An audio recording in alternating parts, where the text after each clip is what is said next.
শুভ বিকাল সবাইকে। আজকে চলে এসেছিলাম আমাদের গ্রামের মন্দিরে।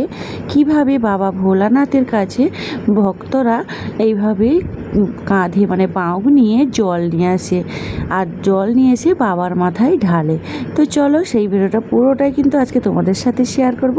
অবশ্যই পুরো ভিডিওটা দেখতে থাকো, ভালো লাগলে লাইক শেয়ার করে দিও।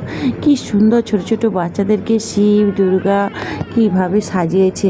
এখানে রয়েছে সব রকমের সাজ, তারপরে হনুমানও সাজিয়েছে, বাঘও সাজিয়েছে। এই যে দেখতে পাচ্ছ ছোট্ট ছোট্ট মূর্তিগুলো, বেশ সুন্দর লাগছে। সোজা চলে এসেছিলাম বাবার মাথায় জল ঢালা দেখতে।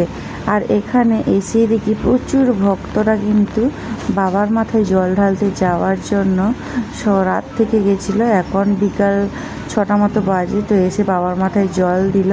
আর এইখানে দেখো নন্দীভিঙ্গি কি সুন্দর অপূর্ব সাজিয়েছে, আমার তো দেখে খুব ভালো লাগলো।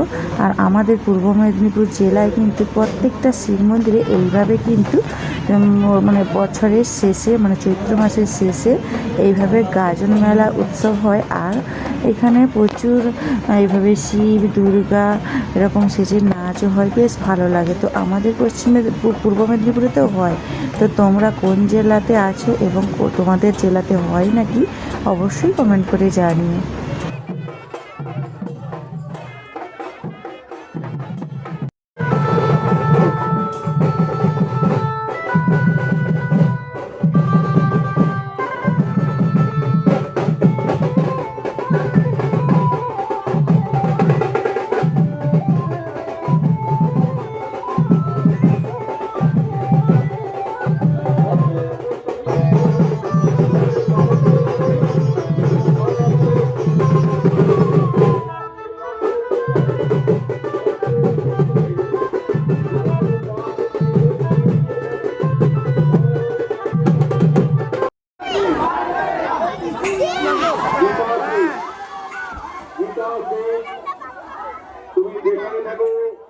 শিবের মন্দিরটাকেও অপূর্ব সুন্দরভাবে সাজিয়েছে।